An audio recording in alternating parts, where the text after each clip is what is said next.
Wishing a big warm welcome to all of you watching and to my lovely Sandra, who trained with us a couple of years ago, 3 years ago, something like that. She is one of our EFT practitioners based in Germany, but working with women, highly sensitive women, in doing EFT in English, in German, and in Czech. So if you're any of those languages, Sandra is the person for you if you're highly sensitive.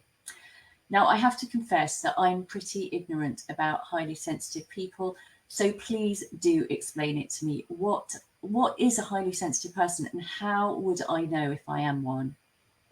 So, hi everyone. Tamara, thank you very much for having me.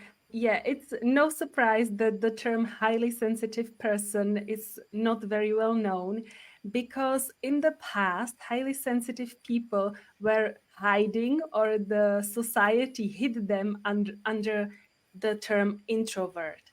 So in the 90s, the scientist Elaine Aron, she is herself a highly sensitive person. And so she started doing research because she found out that she's not the only one. And so since the 90s, we have this term highly sensitive person. And about 20% of the population is highly sensitive, but mostly we don't know it. And how can you find out whether you're highly sensitive? So if you're highly sensitive, there are some things around you, or maybe the way that you go through life, and it goes deeper than for 80% of the population. For example, if you go outside and the sunlight is disturbing your eyes, you have to wear sunglasses. Or, for example, you can hear the air condition, no one else can hear it, and then you say, this noise, I cannot stand it. Then the others are, you are right, I can hear it as well. Or my favorite story, many of my highly sensitive women tell me that when they are visiting somewhere overnight, they need to take out batteries from ticking clocks because it drives them crazy. Also smells. Your smell and your taste is just wonderful. You can see and feel much more than others around you. And so this would be how you perceive your surroundings, but it can also be how your inner life, or how you think about things. So for us highly sensitive people, when we are with other people, we tend to overthink a lot. So usually when you come home, you start thinking, what did I say to this other person? Was it okay? Was I polite? Was it not polite? Or maybe they said a joke and they forgot it after 2 minutes, and you stay awake the whole night thinking, was this a joke, or is it something I need to think about? So you tend to go much, much deeper, and even your emotions and how you view life, it's also deeper as well. So if you're sad, you're probably more sad if you compare yourself to others who are not highly sensitive. And also when you're happy, or when you're in love, falling in love, maybe probably all the books written about romantic couples and love are probably written by highly sensitive people, or we can describe it and feel it very deeply. So this is how you can realize or find out whether you're highly sensitive. Maybe as I was describing it, you felt, yeah, that's me, or maybe just one part could be me. So this is how Thank you can you. find out. Thank you. I was laughing as you were talking because just 2 nights ago I had a friend stay the night, and every time she stays the night she complains about the ticking clock, and I'm just like, I don't hear the ticking clock. What is the problem there? And so okay, she must be a highly sensitive person. And then I was thinking, when you were talking about the smells, I have such extreme reactions to smells. Some smells make me feel angry. Lots of smells give me headaches and make me feel sick. So I can relate to that one, but obviously not around the ticking clock. It doesn't really affect me. So Exactly. that's really interesting. It's also for everyone, it's a bit different. So for me, I need to go outside with sunglasses even during winter, because for my eyes the sun is too bright.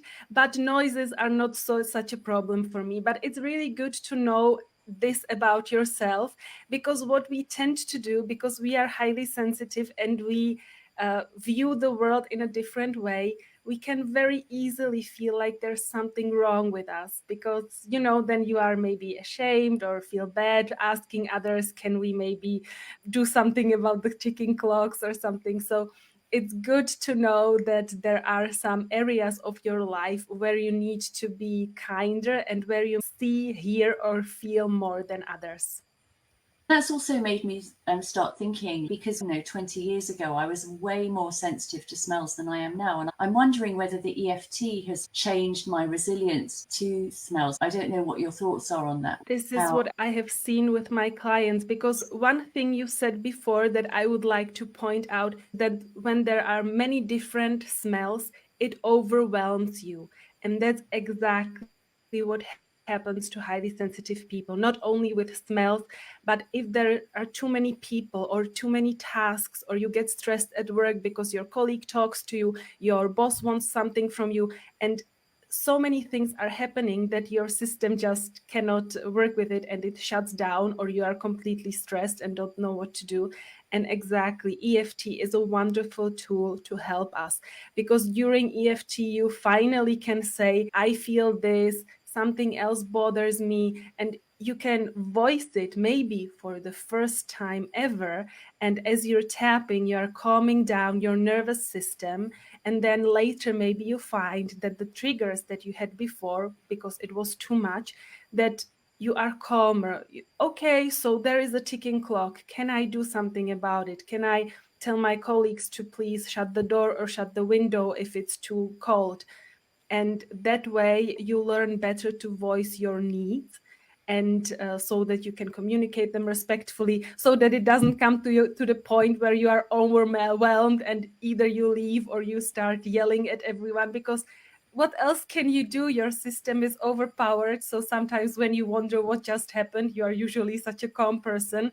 This is what happens. Your system gets just overwhelmed, system overload, and you need to get it out, either by shutting down completely or by yelling and trying to get some attention that something changes.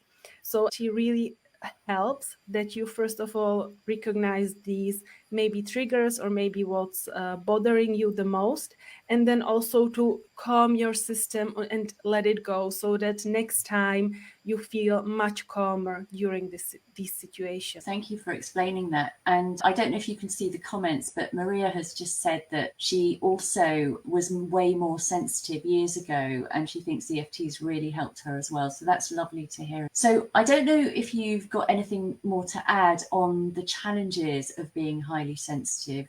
Would you like to say something about that? Yeah, so being highly sensitive, you usually go through life and you think that others don't understand you, or you feel like you don't understand the world, because growing up, usually your parents didn't know that you were highly sensitive, or they were not highly sensitive, so they couldn't support you. And even if they were highly sensitive, usually their parents, when they were small, adapted them to the world, how it works. So it's maybe a bit harder for them to empathize with you, to understand that something is too much. And so when we grow up as highly sensitive, we can really see very well how others react to situations, and we learn from it. So we kind of tend to forget what we need, and we just try to adapt and live the normal way, or how we perceive it around us. And it works until the moment when you do so much and try to be there for everyone else that you usually forget about yourself and maybe even burn out. It can be that because as highly sensitive, you are usually a perfectionist. It's not necessarily a negative trait, but you can see the details, you can see the harmony, you can visualize how it is when it's really well done. And for others, maybe if you did 60% of your work, it would be enough. It would be 100% for them. But for you, it's still not enough. You still have these ideas what can be better. So yeah, sometimes caring maybe too much about the projects or about others and forgetting about yourself and mainly about your needs, this can lead to a huge challenge, maybe even burnout, because you just tend to forget about self-care. And that's why I love EFT, because I do group tappings, and I know that for women who are highly sensitive, giving 120% every day for others, they have once or twice a month an hour for themselves when they know, okay, this is an hour for me, some self-care, some self-love, and I can also just let go everything that stressed me during the week or during the day. Amazing. Thank you so much. And we've got Hayley with us. Hi, Hayley. Hi. And Jen is saying, I've always been sensitive. Thankfully, I found a way to help myself, and tapping is part a daily part of my life whenever I feel out of balance. Amazing. Thanks, Jen. I know we've got some lovely tappers here with us watching. And Maria says all that really resonates with her as well. So great. Thank you. So one thing that you said that I'm curious about, and I don't know what your opinion is, but I'm wondering, because our life is speeding up so much in our culture at the moment, if becoming highly sensitive is more prevalent than perhaps it was in past generations, or you think it's always been there but we just haven't noticed.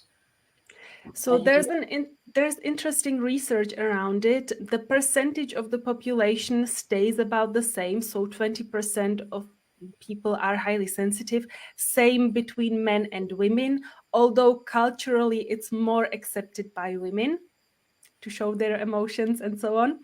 And also, it's very interesting that if you're highly sensitive, not only introverts are highly sensitive, but also extroverts. So, because from how I describe being highly sensitive, you probably would prefer less people, more calm around you, you know, not too much stress.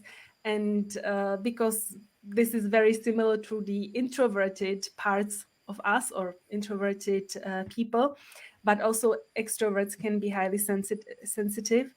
And I think in the past, the high sensitivity wasn't so prevalent because there wasn't so much happening.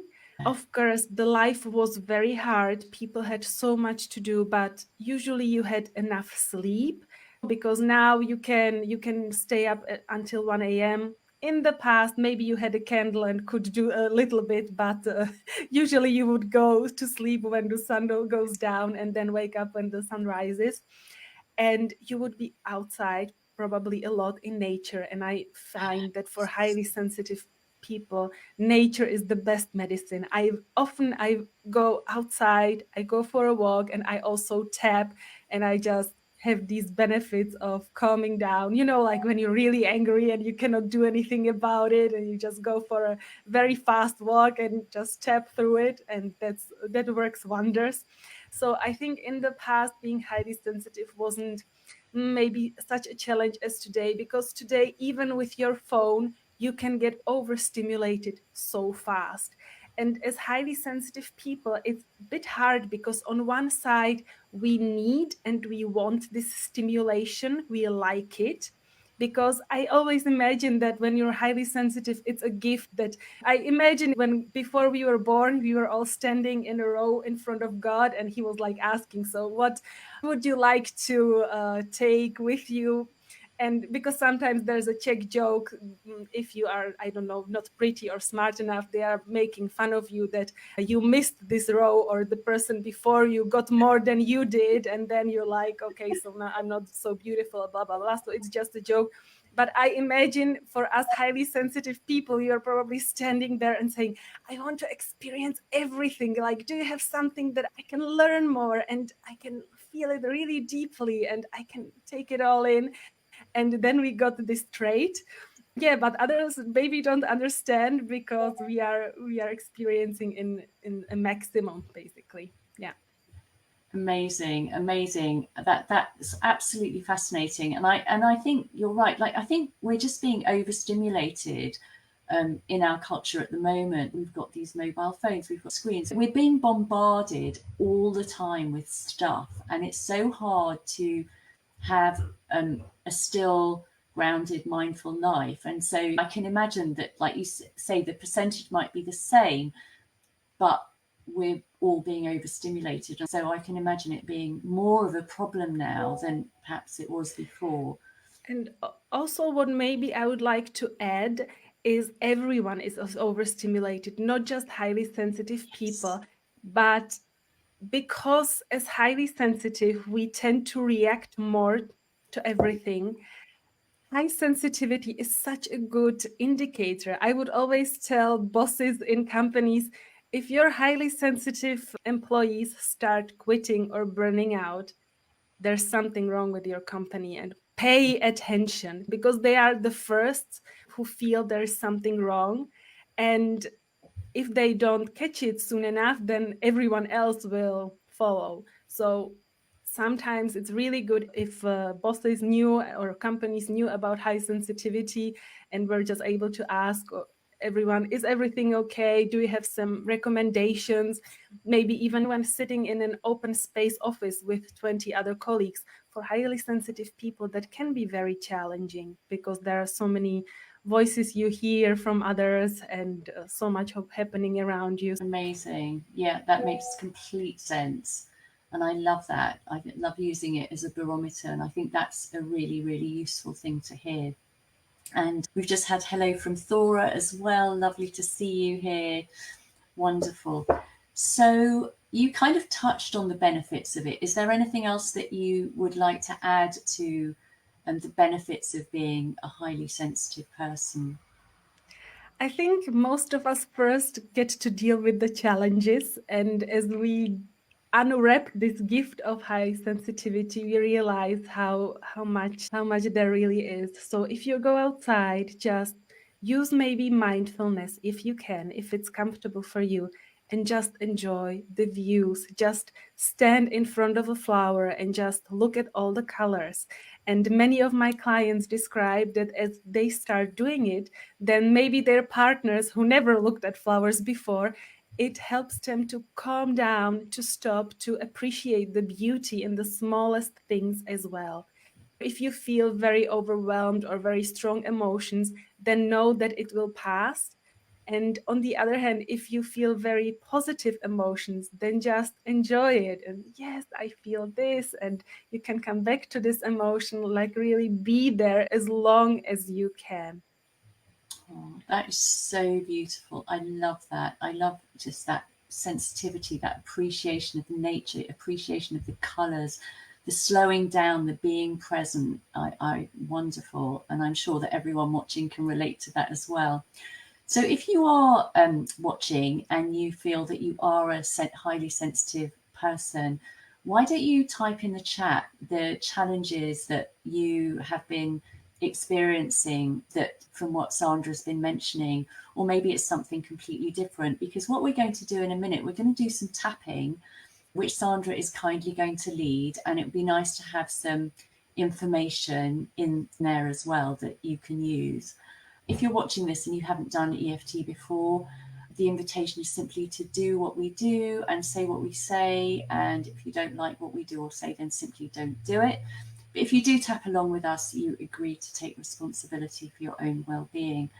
So Sandra's going to lead the tapping and I'm going to be the echo. So what that means is that when I repeat what Sandra says, you can then say it with me.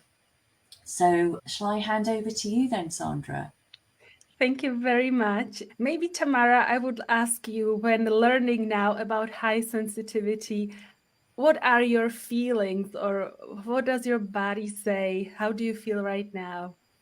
Absolutely. So I can completely resonate with being overreactive to the sense of smell. And the other thing I resonated with is when there's too much going on, too many things. And it's so interesting because just today I was messaging my girlfriends and I was saying, I just need to be still. I need to do nothing because I've just had, for about 5 or 6 days, 3 lots of different people staying over. And I'm just feeling like I just want the house to myself. I don't want anyone here. I don't want to talk to anyone. I do want to talk to you, Sandra, but Generally speaking, I don't want to talk to anyone. I just want to be very, very quiet and stare at that flower. Yeah, I absolutely understand. And this is also very helpful to have just some time for yourself. Maybe even if you have small children, just maybe the hour before they wake up, like use it for yourself, the chores you can do later, or just 5 minutes for a quiet coffee and just really be there. Don't scroll on the phone, just be there with your thoughts and with yourself. Absolutely. And that's what I do. Every morning I have time between 6:30 and 7:30 when I write my gratitude, I do my tapping, and that is my special sacred time. So from Jennifer, we've got I need peace and quiet and be still. I need to do this more often. I'm sure that everyone watching can relate to that one. A Very symptom of good. our culture. Yeah, absolutely. Okay, thank you very much for everyone sharing your thoughts regarding this topic. And let's just tap side of the hand. Even though Even though I have resonated so much I have resonated so much with the challenges with the challenges of being highly sensitive, of being highly sensitive, I choose to deeply and completely I choose to deeply and completely love and accept myself. love and accept myself, Even though there's so much going on, even though there's so much going on, too many things all at once. too many things all at once.